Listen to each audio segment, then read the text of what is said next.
It's just a few years ago that the way we use wireless microphones completely changed with the DJI wireless mic. And the innovation didn't slow down. So we've got 3 different DJI mics that we're going to compare in this video, so you know which one is best for you. And by the way, thanks to DJI for sponsoring this video so I can have all of these in front of me at the same time. And of course, we're also going to be testing all these microphones so you can decide which one you think sounds better. Let's start by looking at what comes in each of the boxes. All of these mics come with soft carrying pouches, and I appreciate that they're soft because that means they won't scratch anything up in my camera bag. Then we've got the overall carrying case. They all have some version of this design. And if you've ever used wireless headphones like AirPods, you're used to this design. This is like the bigger battery that charges everything inside of it. And we have a whole bunch of accessories that come in here. So first of all is the receiver. The bottom has a cold shoe mount, so you can slide it onto a mirrorless camera. And for that kind of setup, we'd take out this short little auxiliary cable that comes packed in the bag, plug it into the side here, and then plug the other end into our camera. If you're going to be plugging your mic into a phone, then you slide this little piece off of the back, and you can see that exposes some little connectors. And then we're going to take out this little USB adapter, match the direction of the arrows, and just slide it in. And then that just connects into the bottom of our phone. Looking in more detail, we've got a USB plug on the back, which also does send a signal out. So sometimes I've recorded through that. These connectors are just for charging once it's back in the case. Power button that you press and hold to turn it on and off. And then on the front, we've got a few different buttons. These will tell us once we're connected to our transmitters, which we'll do in a minute. And over here is a very simple volume dial. Most of the kits we're going to be looking today come with 2 transmitters. So these are the Mic Mini transmitters. I really like these ones. They are rock solid. They feel really good. Again, I've been using these all the time. Like this has kind of been my go-to. Even though these are the most affordable of the mics we're looking at, the quality is not compromised here. All of the transmitters are really simple to work with. On this one, we've got a power button on here and a connection button that will link it up to our receiver. But if the transmitter and the receiver are not already paired, which these two are, but you just press and hold this connection button on the transmitter for 2 seconds, and then you also press and hold the same button on the receiver. So we can see it's already connected to transmitter 2, and if we take transmitter 1 out of the case, in a second, they will all be connected. And by the way, if you want to go deeper into the settings, which we're not going to in this video, but you can plug it into your phone, open the Mimo app, say go to settings, and you can really customize everything in here. And there's going to be a different set of options depending which of these mics that you're using, because they have some different features. We'll get into that in 1 second. Other things in the bag are 4 windscreens, 2 gray and 2 black, and a USB-C cable. And this is what the DJI Mic Mini sounds like when you talk to it up close. I know a lot of people make fun of this form of influencer mic holding because, you know, traditionally, you would clip it to your shirt, something like this. But there are good reasons to do it. I've defended it on the podcast. In fact, we recorded a whole episode about this, why it can be a better idea to hold on to your microphone. First of all, it gets a lot closer to your mouth, so the audio quality gets better. It is easy to get that good audio, like versus trying to figure out miking. And I also think we're used to it now. This is part of the contemporary language of what it's like to talk on social media. Anyway, that's just to make some things to say while I test out the DJI Mic Mini. This is what it looks like when it's hanging off of a t-shirt, and this is the smallest of all the mics we're testing here. So if the priority for you is size, this is the most compact and sags the shirt the least, like it's adding the least weight, which I really like. I actually don't like adding my mics like this. I usually try to put them on the side just because visually that's what I prefer. I don't know. What about you? Where do you like to see them in the frame? Now let's unbox the Mic Mini 2. Comes with the same carrying pouch, but this one feels a little more full. And here's the big addition, changeable faceplates. We're gonna look at those in a second. First, let's unbox the rest. If we open up the case, you can see that the wind protectors are already mounted onto the mics. By the way, this was a huge change when they did it, because on older mic cases, you couldn't close them with the wind muffs attached to it.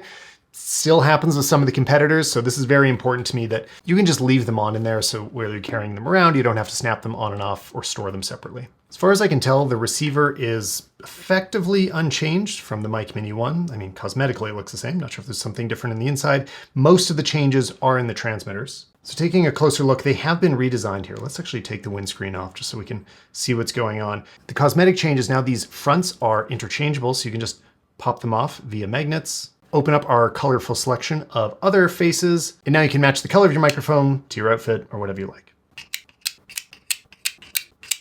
And here's the sound of the DJI Mic Mini 2 when I talk into it close up using the windscreen. By the way, I do use these outside all the time. Like, it is quite still right now. There's not really any wind, but I don't trust it. A little bit of wind really can disrupt the sound. So I generally keep these on, and they don't really interfere with the quality of your voice either. Is my breath. I can accidentally end up triggering plosives otherwise. This is what a plosive sounds like. And this is what it sounds like with a plosive protector. Pa-pa-pa.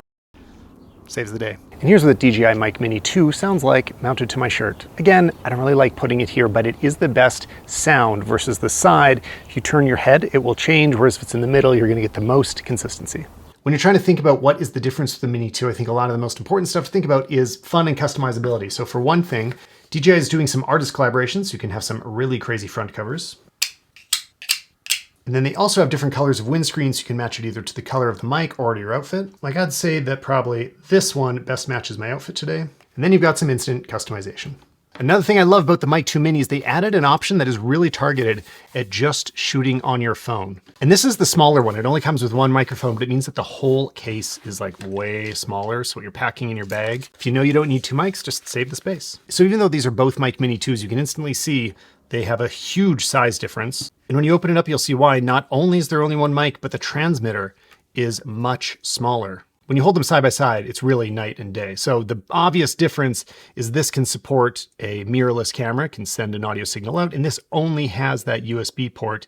Also, this has the physical volume controls, whereas you can change the volume controls on this, but you'll need to use the Mimo app from DJI. Part of the reason this transmitter can be so small is there's no battery in it. It does not provide any of its own power. Only when it's plugged into the phone is it actually going to turn on. You can see the lights kicking in there.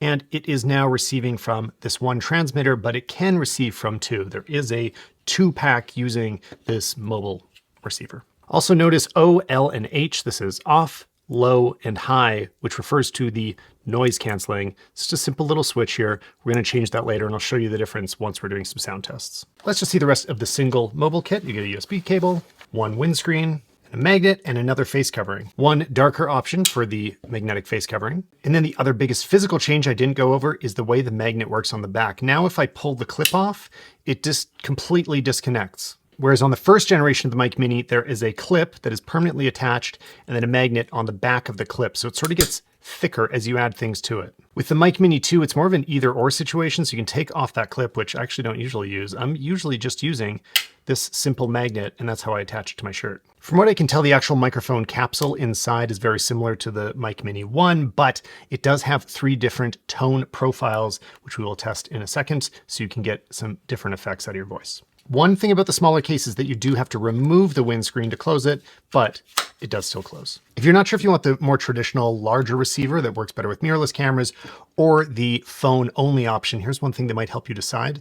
I've used both of them on my phone a lot, but it's very tough to put this one in your pocket because it just changes the shape of the phone so much. And you could risk bending that USB port if you just try to put the whole thing in there. So you kind of need to take it apart every time you want to pocket your phone. So if you're on the go, putting in the USB only version is much more compact. And now the whole thing is flush. So this can just go right into your pocket, no risk of damaging anything. That's why I choose this when I'm like on the go, and I do bring the bigger one when we're traveling and I need to have all the options available. So this is like quick daily stuff. This is long-term. I need to have all my options. Now it's time for the DJI Mic 3. This one is a little bit different from the others that we've covered. Even though it looks mini, it is not part of the mini series. This is one of the more professional options. So you can think of it as part of the same line as the original DJI mics or the DJI Mic 2s. And by the way, this is the only one of the mics we're covering today that I haven't tried before, so everything is new to me. Looking at the case size, I think it is exactly the same as the Mic Mini 2.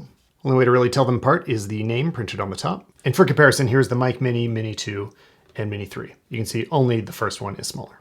If we shake out the bag, we've got 4 windscreens, same USB cable, 2 little magnets, and this looks promising, a locking auxiliary cable. As soon as we open up the Mic 3, we can see it is a very different beast here. This is a much more robust transmitter that has a lot more options in it. Not only does it have a little control dial over here that also works as a button if you press it in, but it is a touchscreen. So you can do things like swipe down from the top to get all of the receiver settings, transmitter settings. A lot of the stuff is super useful and things you might otherwise have to change in the app with some of the other Mic Mini options. So it's a much more professional setup to be able to do everything right here or in the app, wherever you want, like just much more flexibility. If we look around the body of it, it's kind of similar on the side. We've got a power button that also functions as a back button for our menus, a lock button. The back looks basically identical to the Minis, bottom is just a cold shoe. But over here, things get a little bit different. We not only have an out, but also a headphone jack. So you can monitor directly out of this receiver instead of having to monitor from the camera. Then separately, there is an output. And this is where our locking auxiliary cable comes into play. So this can go in, and once it screws in, the nice thing is you know that it's not going to accidentally come out halfway. Like, I don't generally find that these cables come out all the way. They don't just unplug themselves, but they could be not quite plugged in. And when it's like this, you know it's all the way. So a lot more security. And this just is a feature that pro audio hardware should have built into it. If we look at the transmitters, they follow the same design language as the Mic Mini 2, but feel a little more professional. They don't have the replaceable plates on the front. And on the side, it looks kind of the same, right? We got a power button, connector button, but this is very different because this is also a recording button. If I press it once, you'll see that on the other side here, there's a red recording button that turns on because this thing records internally. Such a helpful feature. Like, this means that you have a redundant copy recorded onto the microphones as well as onto your camera. And these feature 32-bit float, which, if you haven't been introduced to that already, it is becoming the standard in the professional audio world. Basically, it means that as loud or quiet as you talk, your audio won't clip at the high end or have too much noise at the low end. So you just have total flexibility of where you set your volume. You're not going to ruin your recording, and you just have a backup. And just like the others, the clip is a magnet on the back. You can place that with just a magnet if you want. And the Mic 3 actually does feature a better microphone inside of this capsule here, so it should sound a little bit different from the others, have a quieter noise floor if you're recording in a quiet environment, or if you're in a loud environment, it will not clip as soon. And that's just the microphone in addition to some of those digital features like 32-bit float.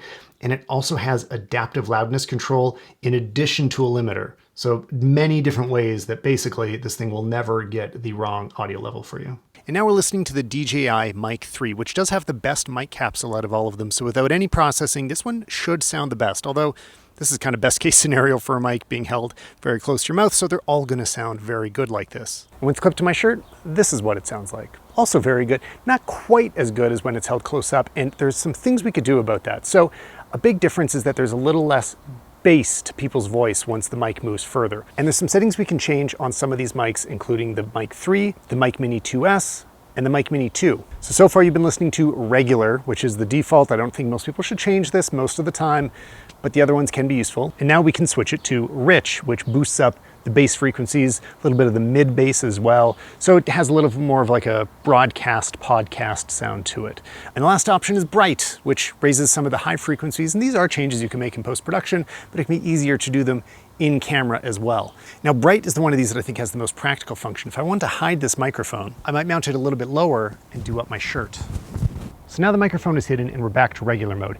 You can hear it sounds much more muffled. There is a shirt in between my voice and the mic. So we can change it back to bright. And by boosting some of those higher frequencies, it can cut through the fabric a little bit better. This is a really common method if you are mounting the microphone under anything, because fabrics do cut away those high frequencies, make it a little harder to understand what people are saying. I would definitely think about this anytime you're mounting your microphone under a shirt. This is what the DJI Mic Mini sounds like. This is what the DJI Mic Mini 2 sounds like. This is what the DJI Mic 3 sounds like. If you're working as a creative professional, there's a podcast you need to be listening to. It's called Full Stack Creator. If you're working as a creative professional, there's a podcast you need to be listening to. It's called Full Stack Creator. If you're working as a creative professional, there's a podcast you need to be listening to. It's called Full Stack Creator. Here's the DJI Mic 3 with noise reduction turned off.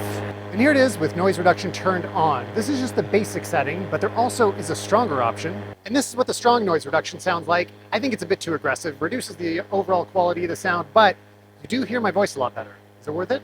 This is the ultimate noise reduction, just turn it off. Here is the 32-bit float file recorded on the Mic 3, so you can talk as quietly as you want. And if you turn the volume up a lot, there isn't internal mic noise being boosted.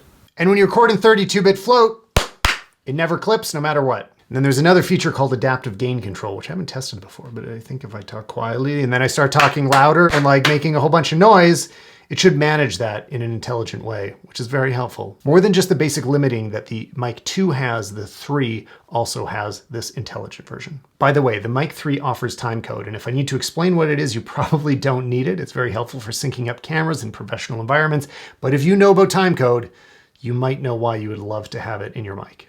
If you want to go a little bit deeper on the ins and outs of wireless microphones, I'd recommend this episode of Full Stack Creator where we talked a lot more about how we use them. Is it okay to hold them? Where do you mount them on the shirt? There's a lot of ins and outs to know about it. So hopefully this video helped you out, guys, and I'll see you in the next one.